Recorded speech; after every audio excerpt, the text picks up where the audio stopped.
10,000 کے لشکر میں سے 5 فوجی، کافروں کے 5 فوجی، جس میں ایک ابو جہل کا بیٹا اکرمہ بھی تھا، بعد میں وہ مسلمان ہو گئے، تب نہیں ہوئے تھے، وہ بھی تھا۔ 5 جوانوں نے، 5 کافر لڑاکوں نے یہ پلاننگ کری کہ یہ غور کرو کہ کہیں مختصر تو نہیں ہے یہ خندق، کہیں چوڑائی اس کی کم ہو تو وہاں سے جمپ ماریں گے۔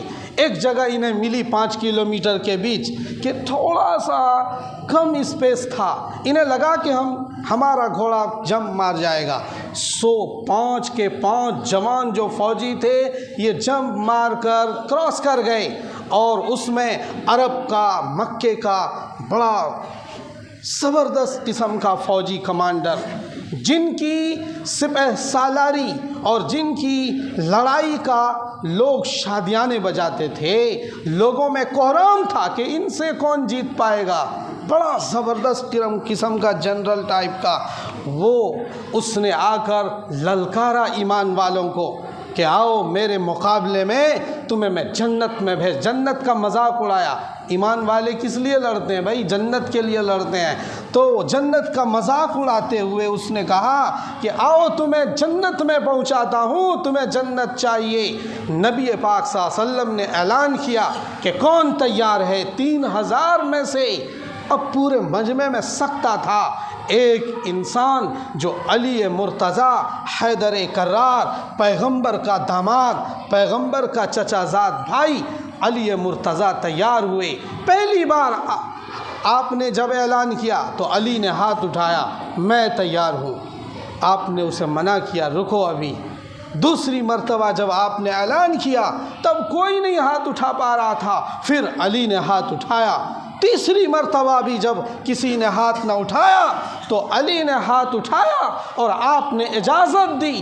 5 ان سپاہیوں کے بیچ اکیلا علی، اپنی تلوار نہیں، پیغمبر نے اپنے پاس بلایا، پیشانی کو بوسہ دیا اور اپنی تلوار دی، اپنی پکڑی دی، اور یہ کہا کہ آج کامل ایمان کامل کفر سے لڑے گا، آج کمپلیٹ ایمان کمپلیٹ باطل طاقت سے لڑے گا، اور علی کو رخصت کیا کہ جاؤ تم لڑائی کرو۔ چنانچہ جب یہ گئے تو سب سے پہلے اس آدمی کا قصہ تمام کیا جو لشکر کو للکار رہا تھا۔ جب وہ مر گیا تو افراتفری، 5 میں افراتفری، وہ سارے گھوڑ سوار تھے۔ علی کی بات ہی کیا ہے، علی کی بات ہی کیا ہے، ان کی بات ہی کیا ہے۔ تم کیا سوچو گے مسلمانوں؟ تم کیا تصور کر سکتے ہو علی کیا تھے؟ علی تو وہ ہے جسے پیغمبر نے اپنے پاس بلایا اور ہاتھ میں ہاتھ ڈال کر بٹھایا اور بتایا کہ علی تیرا محل میرے محل کے سامنے جنت میں ہوگا۔ وہ علی جب میدان میں بالکل گھوڑے دوڑ رہے تھے، دھواں تھا، جب علی نے اس کافر لڑاکے کو مارا تو آپ کو یہ اطلاع مل گئی، آپ نے اپنی نبوت کی فراست سے یا جبریل امین کے بتانے پر یہ بتایا اپنے لشکر والوں کو کہ قصہ تمام کر دیا۔ علی نے اللہ اکبر کا نعرہ لگایا اور پھر جو 4 بج گئے وہ سب ادھر ادھر بھاگنے لگے۔ ایک نہر میں کود گیا، اس خندق میں بڑھ گیا، اس کو بھی حضرت علی نے نہر میں اتر کر مارا۔ 2 تو مارے گئے، 3 بھاگنے میں کامیاب ہو گئے۔ اب یہ محاصرہ 1 مہینے تک چلا۔ خندق کے اوپر سوار رہے کافروں کا لشکر کتنے دنوں تک رہا؟ 1 مہینے تک 10,000 کا لشکر، کوئی آتا تو ادھر سے جواب دیا جاتا، کوئی آتا تو ادھر سے جواب دیا جاتا۔ 1 مہینہ گزرنے کے بعد اللہ کی مدد آئی۔ کیا مدد آئی؟ زبردست کالا طوفان آیا، کالی آندھی آئی، جس آندھی نے کافروں کے خیموں کو اڑا دیا، ان کی رسیوں کو کاٹ دیا، ان کے گھوڑے تتر بتر ہو گئے، ان کی دیگیں جس میں کھانا پکتا تھا وہ سب چولہے الٹ پلٹ ہو گئے، اور لشکر میں اختلاف پیدا ہو گیا. کہیں کیونکہ اتحادی الائنس فوج تھی، کئی قبیلوں نے کہا کہ بھائی ہم نہیں لڑ رہے، اب چل رہے ہیں. 1 مہینہ ہو گیا، کوئی رزلٹ نہیں آ رہا ہے. 1 مہینے کے بعد یہ ناکام ہو کر واپس ہوئے. اس جنگ میں رسول پاک صلی اللہ علیہ وسلم نے کامیابی حاصل کرنے کے بعد پورے عرب پر رسول کا سکہ اور رسول کا رعب اور دہشت، صحاباؤں کی دہشت اور ان کی لڑائیوں کے کارنامے پورے عرب میں شادیانے بجنے لگے، اور لوگوں میں ان کی لڑائیوں کا چرچا ہونے لگا کہ بھائی ان سے پنگا لینا آسان نہیں ہے، ان سے پنگا لینا آسان نہیں ہے، ان کا ایک آدمی ہمارے سینکڑوں پر بھاری ہوتا ہے، یہ ایک ہی ہمارے سینکڑوں جوانوں کو تہ تیگ کرتا ہے. تو اس لیے ان پر کوئی ان کی بس نہیں چل پائی. رسول پاک جب خندق کھود رہے تھے تو ایک جگہ ایک بڑا پتھر آیا. اس خندق کو کھودنے میں ساری نگرانی سلمان فارسی کر رہے تھے، کیونکہ انہی کے مشورے سے یہ سارا معاملہ ہو رہا تھا. تو ایک پتھر آیا سلمان فارسی کے حصے میں جو ٹوٹ ہی نہیں رہا تھا. رسول کو بلایا کہ حضرت یہ ٹوٹ نہیں رہا.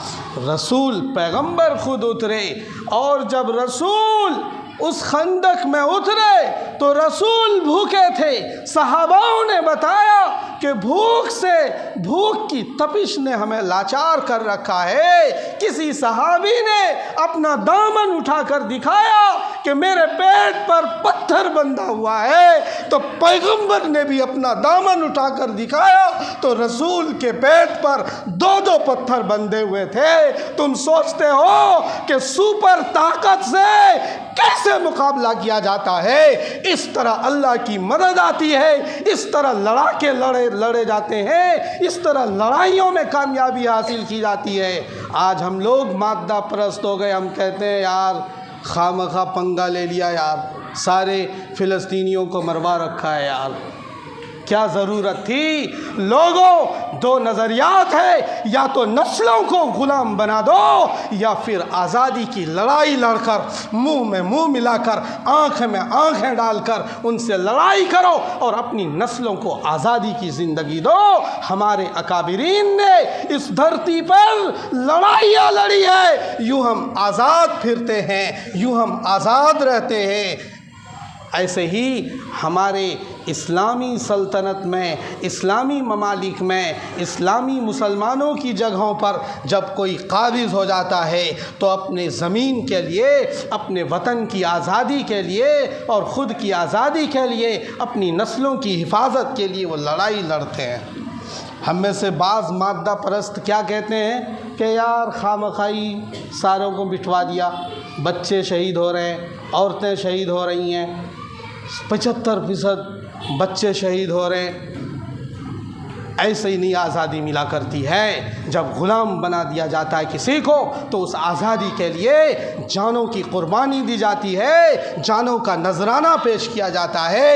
بزدلی کی کوئی جگہ نہیں. ایمان کے ساتھ رسول پاک صلی اللہ تعالی علیہ وسلم نے ہمیشہ کس سے پناہ مانگی ہے؟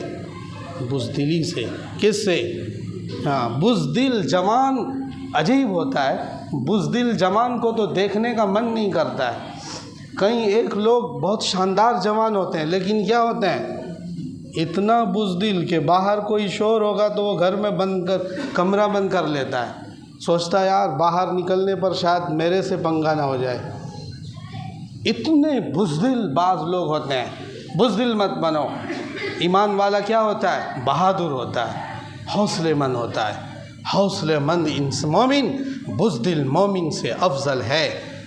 نبی پاک آخری بات، نبی پاک صلی اللہ علیہ وسلم نے علی سے کہا کہ اے علی تیری ایک ضرب جو اس کافر پر تو نے تلوار چلائی تھی اس دن میں انسانوں اور جناتوں کی عبادت سے افضل ہے. تیری ایک پکار، تیری ایک للکار، تیرا ایک وار انسانوں اور جناتوں کی عبادت سے افضل ہے. معمولی سمجھتے ہو؟ نمازیں پڑھنا آسان ہے، اور میدان کارزار میں کھڑا ہونا جگر اور حوصلہ چاہیے۔ نمازیں پڑھنا تو آسان ہے کہ نہیں بھائی؟ بہرحال آپ لوگ لگ رہا ہے سیریس ہو گئے ہو۔ اللہ تعالیٰ آپ سب کو ایمان، بہترین ایمان عطا کرے، کامل ایمان عطا کرے اور حوصلہ مند جوان بنائے۔ اپنے نسلوں کی حفاظت کے لیے قرآن اور حدیث کو سے اپنے بچوں کو جوڑے رکھو، اپنے بچوں کو جوڑے رکھو۔ اللہ تعالیٰ ہمیں کامیابی عطا کرے گا۔ اور جتنے مسلمان، فلسطینی معصوم خواتین، معصوم بچے، یہ اسرائیلی لڑ تھوڑی رہے ہیں، یہ لڑائی نہیں لڑ رہے ہیں۔ لڑائی تو مجاہد سے ہونی چاہیے، سامنے والے لڑاکوں سے ہونے چاہیے۔ یہ لڑائی نہیں لڑ رہے، معصوموں کو مار رہے ہیں۔ کس کو مار رہے ہیں؟ جو معصوم خواتین، بچے، بوڑھے، ان کو مار رہے ہیں۔ یہ لڑائی نہیں ہے، یہ ظلم ہے، یہ زیادتی ہے، یہ حیوانیت ہے، یہ حیوانیت ہے۔ اللہ تعالیٰ ان سب کو اعلیٰ سے اعلیٰ مقام عطا فرمائے۔